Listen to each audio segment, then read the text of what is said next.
From एक survival horror show है जिसके बारे में सब लोग बात कर रहे हैं सिंस इसका 2022 डेब्यू MGM प्लस पर हुआ था। जो ग्रिफिन ने इसे क्रिएट किया है और ये सुपरनेचुरल हॉरर और ह्यूमन ड्रामा का मिक्स है। चलिए आपको सिंपल तरीके से पूरी कहानी समझाता हूँ starting with season 1। Matthews family, Jim और तबीता पेरेंट्स, उनकी बेटी जूली और छोटा बेटा ईथन एक क्रॉस कंट्री आरवी ट्रिप पर होते हैं। रास्ते में उन्हें रोड पर गिरा हुआ एक ट्री मिलता है। इस वजह से उन्हें रास्ता बदलना पड़ता है और वो एक अजीब से छोटे टाउन में पहुंच जाते हैं।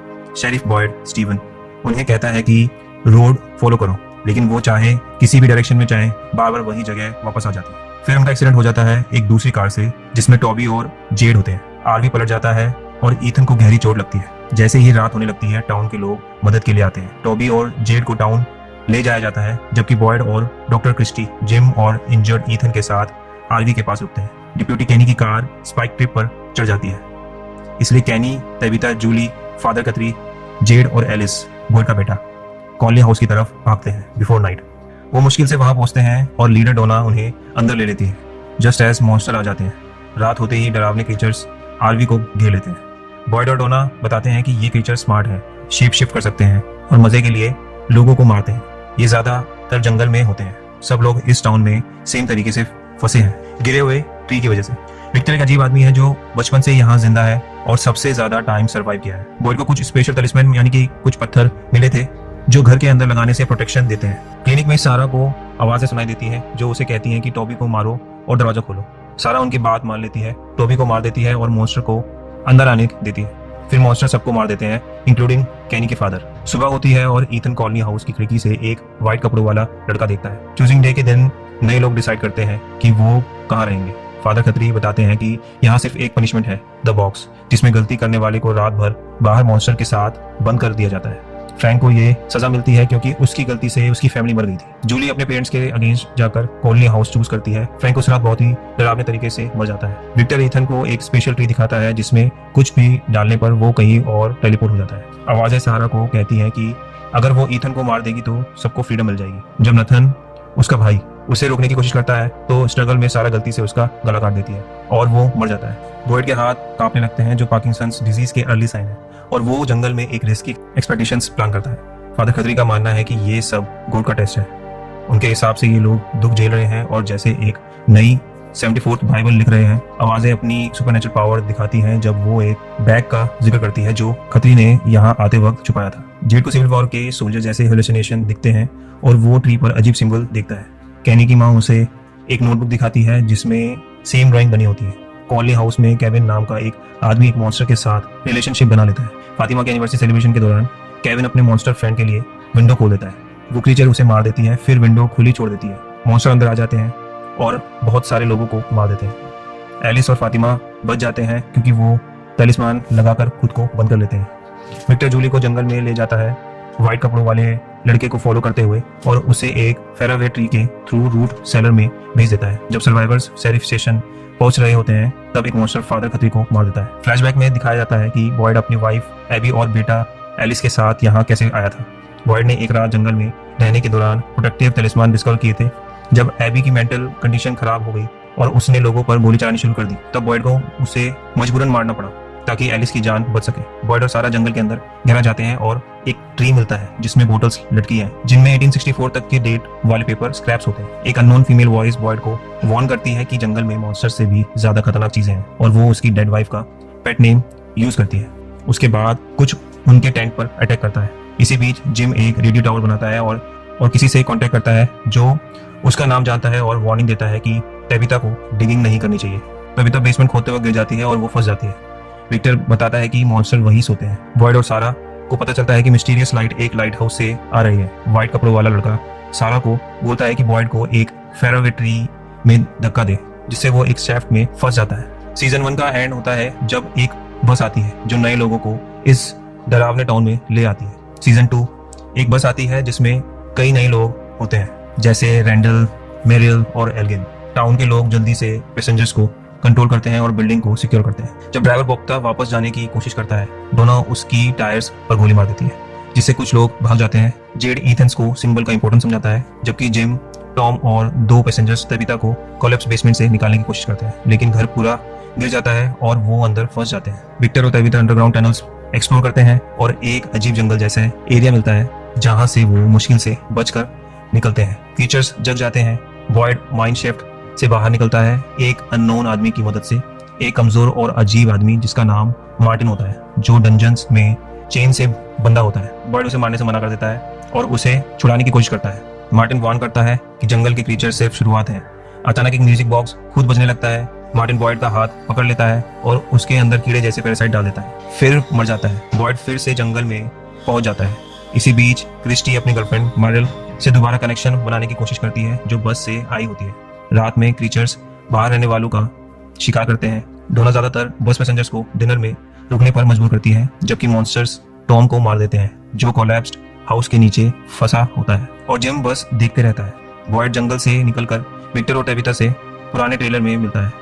एलिस बॉयड से गुस्सा होता है क्योंकि उसने जंगल एक्सपेडिशन के दौरान सारा को खो दिया था। नए पैसेंजर्स को कॉलोनी हाउस ले जाया जाता है। कैनी और एलिस कैरी को देखते हैं, जो पैसेंजर्स में से एक है। उसे एक ट्री पर रोड से गाड़ा गया होता है, जो उनके ट्रैप का हिस्सा होता है। क्रिस्टी कैली को चेक करती है और बताती है कि वो जिंदा नहीं बचेगी। टेबिथा को अजीब बच्चे दिखाई देते हैं जब वो लियो फैमिली के साथ शिफ्ट होने की तैयारी कर रही होती है। ईथन एक स्कल्पचर पजल पर काम करता है, जो उस स्टोन पीले जैसा होता है जो टेबिथा ने टनल में गिरते हुए देखा था। कैनी चर्च के बेसमेंट में सारा को छुपा हुआ पाता है। फ्लैशबैक में लियो फैमिली के आने का सीन दिखाया जाता है। कैनी बॉयड को चर्च ले जाता है जहां सारा होती है, और बॉयड बताता है कि सारा का टाउन के साथ एक अलग कनेक्शन है।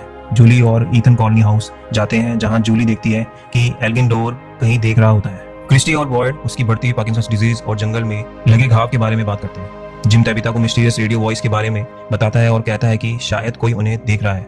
सारा कैनी को बताती है कि उसने क्लिनिक का डोर खोला था, जिससे कैनी गुस्सा हो जाता है, बॉयड का सामना करता है और डिप्यूटी की जॉब छोड़ देता है। रैंडल अपनी पहली रात बस में गुजारता है। जेड को हेलुसिनेशन होता है, जिसमें क्रिस्टोफर एक बुक पकड़े होता है जिसमें ब्लीडिंग सिंबल बने होते हैं। जिम और टेबिथा चर्च में बॉयड और सारा का सामना करते हैं। ईथन फैमिली की सारा के बारे में बात सुनकर खुद को रूम में लॉक कर देता है। विक्टर जेड को कार ग्रेवयार्ड दिखाता है और क्रिस्टोफर के बारे में बताता है, जो एक और आदमी था जो सिंबल्स के पीछे पागल हो गया था, फिर अचानक गायब हो जाता है। टेबिथा का सामना चैंटिंग करके बच्चों से होता है। खाने की कमी बढ़ने लगती है और डेल कहता है कि बस पैसेंजर्स को बराबर का राशन नहीं मिलना चाहिए। एक गर्म बहस के दौरान डेल एलिस को चाकू मार देता है। एल्गिन रात में फातिमा के साथ एलिस को क्लिनिक ले जाता है। बॉयड एक रिस्की डिसीजन लेता है और जानबूझकर बाहर जाता है ताकि मॉन्स्टर उस पर अटैक करे। मॉन्स्टर उसे काट लेते हैं, जिसे बॉयड अपने बॉडी के पैरासाइट्स उन क्रीचर्स में ट्रांसफर कर देता है, और एक स्माइली क्रीचर तुरंत मर जाता है। बॉयड का इन्फेक्टेड ब्लड इमरजेंसी ट्रांसफ्यूजन के थ्रू एलिस की जान बचा लेता है। फातिमा क्रिस्टी से प्रेगनेंसी टेस्ट मांगती है। कैनी मानता है कि उन्हें बॉयड की जंगल वाली बात पर पहले ही भरोसा कर लेना चाहिए था। क्रिस्टी डेड मॉन्स्टर का ऑटो स्पाई करती है और पाती है कि उसके बॉडी में कोई नॉर्मल ऑर्गन्स नहीं है, सिर्फ सूखा हुआ बाइल है, सूखा हुआ कुछ है। वो लोग उस अजीब बाइल को स्टडी के लिए निकालते हैं। जिम कहता है कि शायद वो एक बड़े एक्सपेरिमेंट में फंसे हुए हैं और कुछ लोग शायद प्लांटेड एक्टर्स हो सकते हैं। रैंडल अनस्टेबल हो जाता है और डोना को ट्री से बांध देता है ताकि जिम की थ्योरी टेस्ट कर सके। हॉन्टिंग बैलेंडा म्यूजिक रेडियो पर बजना शुरू हो जाता है, जिससे जूली, मैरिल और रैंडल डेथ लाइक कोमा में चले जाते हैं। बॉयड अपने आप को डंजन में पाता है, जहां विक्टिम्स चेन में बंधे और टॉर्चर हो रहे होते हैं। अपनी डेड वाइफ एबी के विजन के वार्निंग के बावजूद बॉयड म्यूजिक बॉक्स तोड़ देता है और तीनों अपने कोमा से जग जाते हैं। जेड अंडरग्राउंड टनल में जाता है और वहां 7 इमेसिएटेड घोस्ट चिल्ड्रन देखते हैं, जो एंकोई चैंट कर रहे होते हैं और सीलिंग ओपनिंग को देख रहे होते हैं, जो उसके रिकरिंग सिंबल से मैच करती है।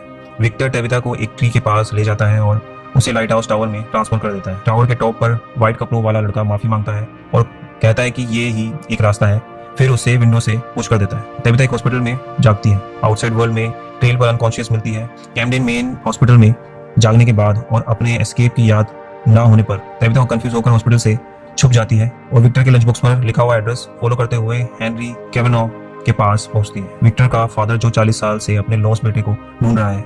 हेनरी टेबिथा को विक्टर की मां मिरांडा की पेंटिंग्स दिखाता है, जो टाउनशिप को परफेक्टली डिपिक्ट करती है, और कहता है कि मिरांडा को बच्चों को टावर से फ्री करने के लिए चूज किया गया था। वापस टाउनशिप में जिम और कैनी लाइट हाउस ढूंढ रहे होते हैं। टेबिथा गायब हुई थी और एक अननोन सेटलमेंट डिस्कवर करते हैं, जहां वो ओवरनाइट कैंप करते हैं। कॉलोनी हाउस में डोना देखती है कि सारे रिमेनिंग क्रॉप मिस्टीरियसली रोटन हो गए हैं, सिर्फ फार्म एनिमल्स बचे हैं फूड के लिए। कम होती है रिसोर्सेज के बावजूद कुछ town people including Randall animals चुराने की कोशिश करते हैं, लेकिन बॉयड उन्हें रोक लेता है। उस रात क्रीचर्स अपना सबसे क्रूएल प्लान एग्जीक्यूट करते हैं। एनिमल्स को पेन से रिलीज कर देते हैं ताकि रेजिडेंट्स को बाहर किया जा सके। जेड और विक्टर छोटे एनिमल्स को सेव करते हैं, जबकि बॉयड और तियान चेन एक काऊ को बैंक तक ले जाते हैं। तब बॉयड तलिस्मान लगाता है। क्रीचर्स जो अंदर छुपे होते हैं उसे हैंडकफ कर देते हैं और फोर्स करते हैं कि वो देखे टियानचेन का स्लो टॉर्चर और डेथ। जेड बांध में जाता है और टियानचेन का म्यूटिलेटेड कॉर्प्स देखकर हिस्टीरिया में बॉयड को हैंडकफ पाता है। जिम और कैनी सेटलमेंट से फ्रेश वेजिटेबल लाते हैं, लेकिन कैनी को पता चलता है कि उसकी माँ की डेथ बहुत बुरी तरह से हुई थी।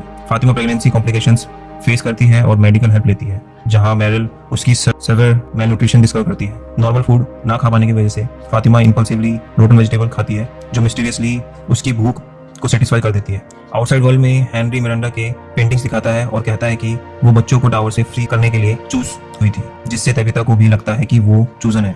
टियानचेन के फ्यूनरल के बाद बॉयड एलिस से क्रीचर को कैप्चर करने और स्टडी के लिए हेल्प मांगता है। घर पर जिम फोन का रिंग सुनता है, जिसमें आवाज कहती है कि वो उसका डेड बेटा थॉमस है।